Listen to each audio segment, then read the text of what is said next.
Happy Term Limits Day, February 27th. Hi, I'm Philip Blumel. Welcome to No Uncertain Terms, the official podcast of the Term Limits Movement, published on February 26th, 2024. Your sanctuary from partisan politics. Tomorrow is Term Limits Day. Don't forget to wear your Term Limits t-shirt, put your Term Limits Congress sign in your yard, or whatever it is you plan on doing to celebrate.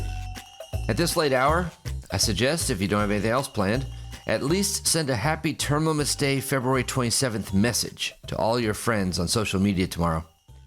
If you need an image to go with your Term Limits Day message, feel free to swipe one from us at our website, termlimits.com. I'm seeing plans for sign wavings and other events around the country. Thank you so much for showing public support each February for this beloved American tradition.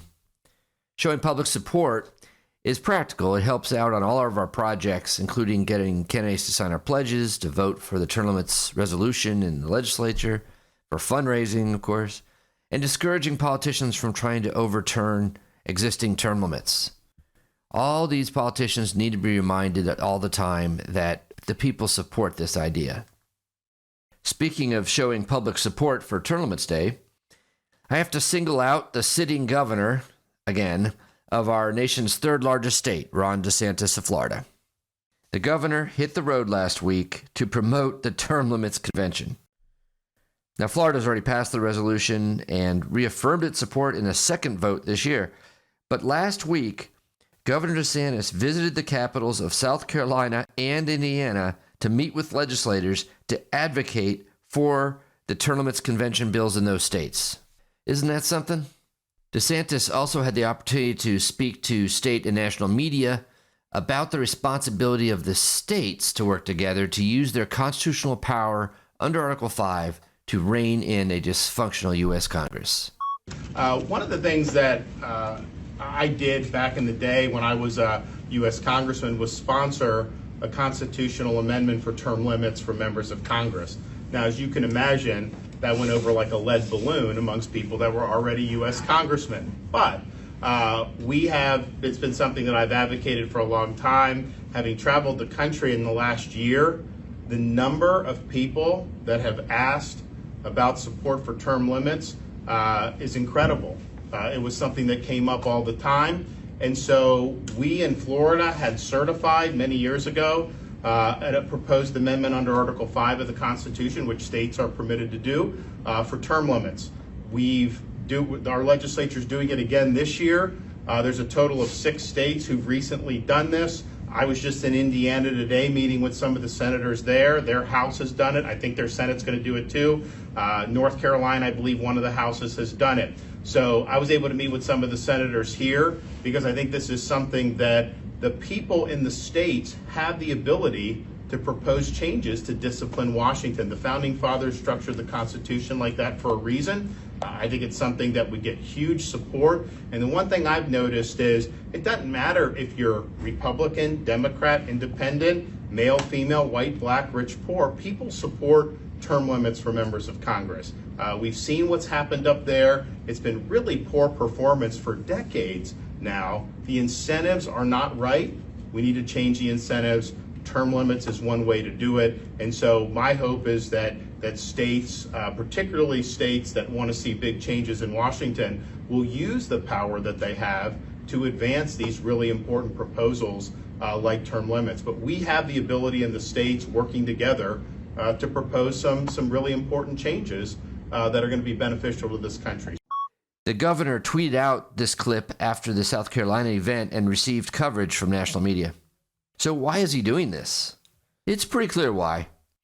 First, because he's an advocate of term limits at all levels of government and always has been. But also because he sees this movement is succeeding. You know, the progress being made just over the last year has persuaded him that it is worth his time and energy to get involved. Indeed, I outlined some of the progress being made already in 2024 on the last podcast. 3 states have passed the Term Limits Convention in one house this year: Tennessee, North Carolina, and Indiana. The Term Limits Convention resolution was introduced in Georgia, Kentucky, and Idaho also last week, joining the growing number of states where the bills are being considered. We have an important committee hearing on the term limits convention coming up Wednesday this week in Nebraska.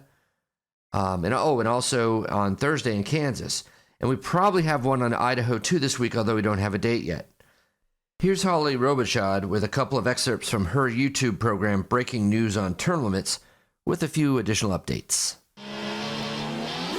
Over the past 2 weeks, we saw an additional 41 state legislative candidates sign our pledge. That's right, an additional 41. The number of legislative candidates continues to exponentially increase weekly, all because people like you who support term limits and the power that you have at the ballot box.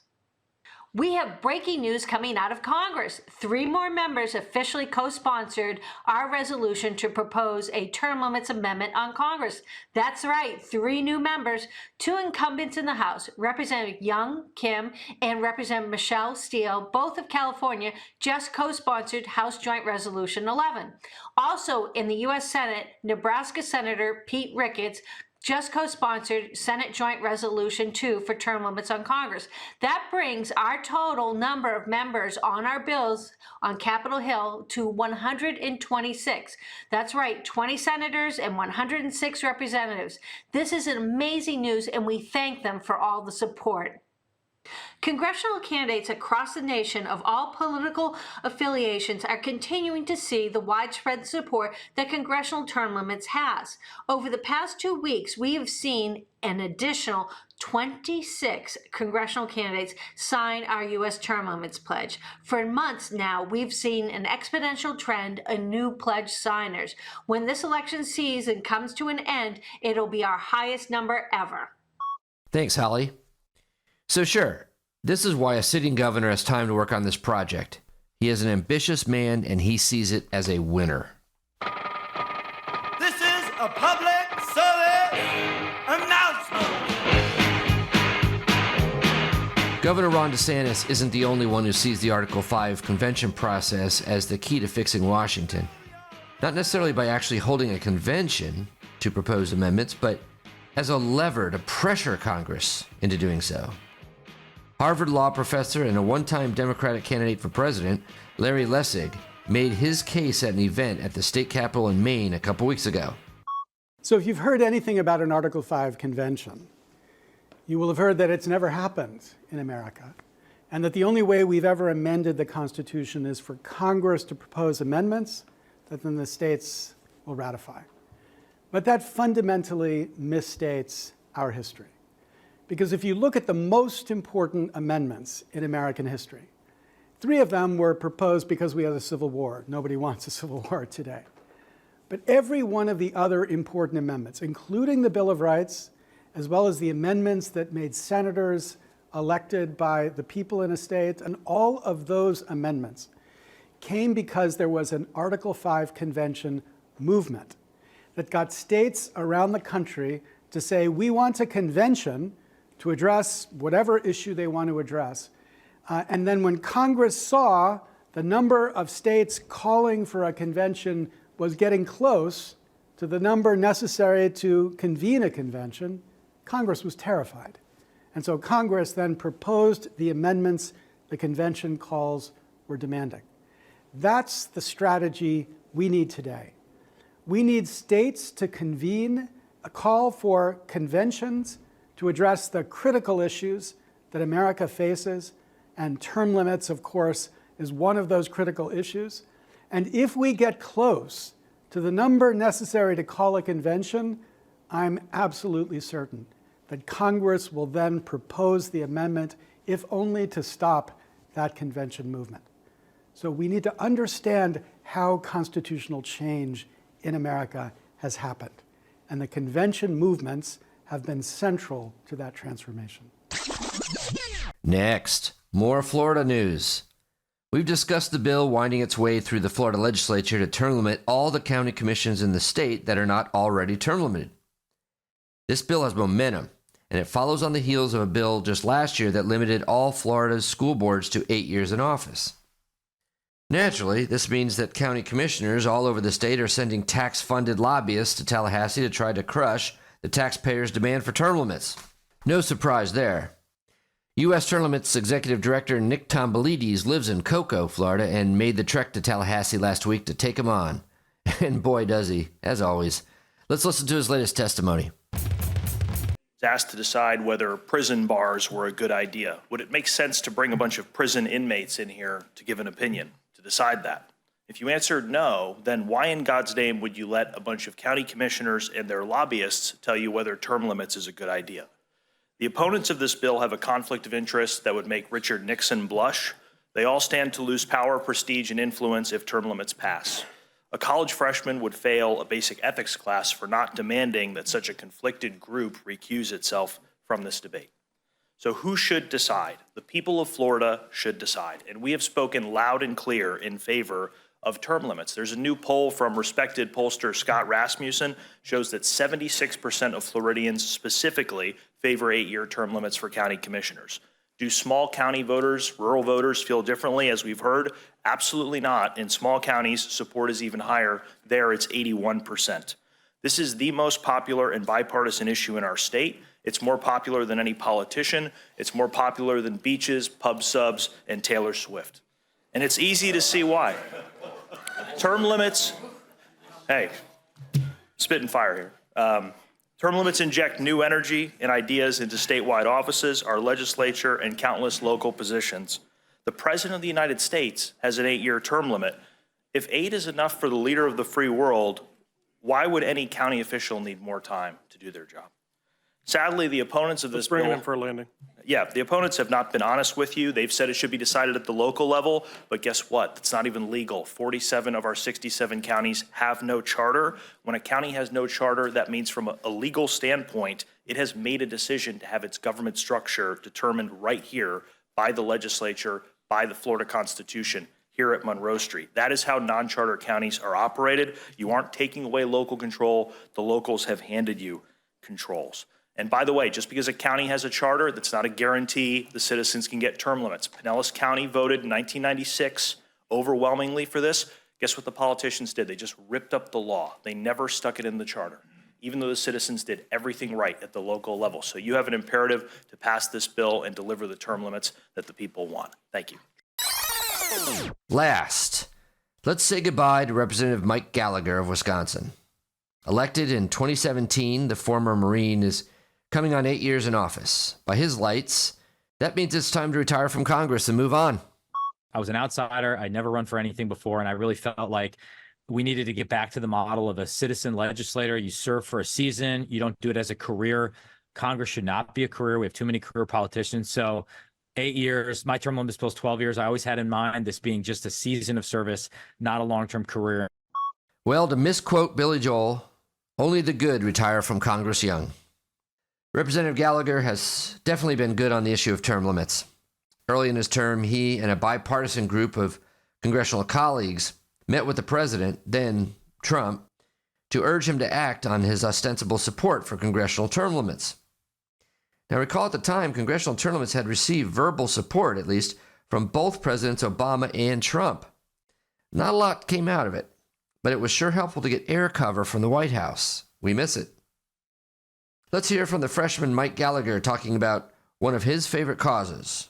After reading through some reports about your meeting with the president, it sounds like everyone was on the same page with this issue. And you've said in the past you wanted to bring some Wisconsin common sense to Washington, D.C. So how do you feel it went? I feel the meeting went extremely well. The president seemed highly supportive. He pledged his support, and obviously on the campaign trail, as you played, had talked about term limits as part of the Drain the Swamp effort. He also said he was genuinely impressed with the enthusiasm of the group, the fact that it was a bipartisan group, and the fact that this was coming from a group of freshman lawmakers. And what's unique about our proposal right now is that we propose to apply it to our class and all subsequent classes, so it phases in over time and thereby perhaps overcomes the objections of many people that have been there for a while here. And they would just fade away over time as a new system phases in. All right. You know, back in October of 2016, then candidate Trump said he would propose this 6-year limit for members of the House and 12-year limit for senators. Your group has set a goal to put out your ideas and insights to present to the White House, but you say you still need to settle on some of the language to phase them in. So can you give us some of the specifics on that?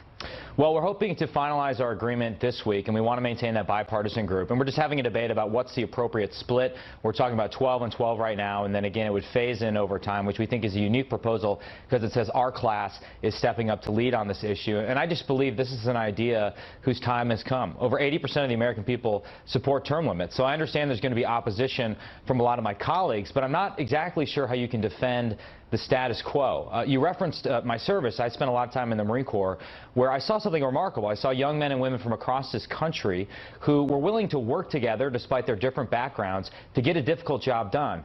In D.C., I've seen the opposite. I've seen people that put their careers ahead of the country or worry more about their reelection than they do about getting stuff done. So I think we need a change. And I think term limits are a way of getting us back to that model of the citizen legislator that the framers had in mind, and forcing everyone in Congress to treat their time here like a deployment and not like a career. And you talked about the percentage there. So how will you and the other first-term lawmakers deal with what is expected to be fierce resistance from the, what they call the old guard in Washington?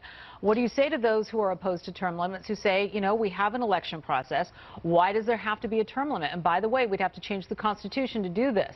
How do you fight back on that? I would say if that's the case, if elections are a natural term limit, then why is it that Congress has a 96% incumbent reelection rate? At the same time, Congress as an institution has a 12% approval rating, lower than cockroaches and colonoscopies. Those two things don't add up because of the structural advantages of incumbency and because we've strayed so far from the model that Jefferson talked about, where he said you'd step up for a season of service and then go home, and you wouldn't use the office to enrich yourself. And if you don't believe that's happening, well, then Harry Reid has some real estate in Nevada that he'd like to sell to you. So it may seem like a lost cause, but the history of our country is filled with seemingly lost causes that now seem like self-evident truths in retrospect. And as we mentioned at the top, this is a bipartisan effort.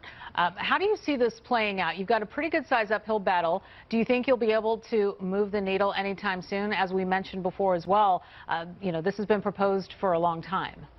Well, the bipartisan nature of this, I think, is critical. I wrote an op-ed a year ago with another freshman member who's a Democrat from Silicon Valley who supported Bernie Sanders. So the two of us don't agree on much, but we agree on this, and we agree on other elements of congressional reform and draining the swamp. And I continue to get asked about that from people across the ideological spectrum back in Green Bay, Wisconsin, who really support this idea. Having the president's support is crucial, but it's not going to be easy, so we're going to have to make the argument to House leadership that our proposal, once we finalized our agreement, deserves its day in the sun and deserves a vote on the House floor. Thank you, Mike. And here's to a happy Term Limits Day, February 27th to you and everyone else. Like the show? You can help by subscribing and leaving a 5-star review on both Apple and Spotify. It's free. Thanks for joining us for another episode of No Uncertain Terms. The term limits convention bills are moving through the state legislatures. This could be a breakthrough year for the term limits movement. To check on the status of the term limits convention resolution in your state, go to termlimits.com/takeaction. There, you will see if it has been introduced and where it stands in the committee process on its way to the floor vote. If there's action to take, you'll see a Take Action button by your state. Click it. This will give you the opportunity to send a message to the most relevant legislators, urging them to support the legislation. They have to know you're watching. That's termlimits.com/takeaction. If your state has already passed the term limits convention resolution, or the bill's not been introduced in your state, you can still help. Please consider making a contribution to U.S. term limits. It is our aim to hit the reset button on the U.S. Congress, and you can help. Go to termlimits.com/donate. termlimits.com/donate. Thanks. We'll be back next week. Find us on most social media at U.S. Term Limits. Like us on Facebook, Twitter, YouTube, Instagram, and now LinkedIn.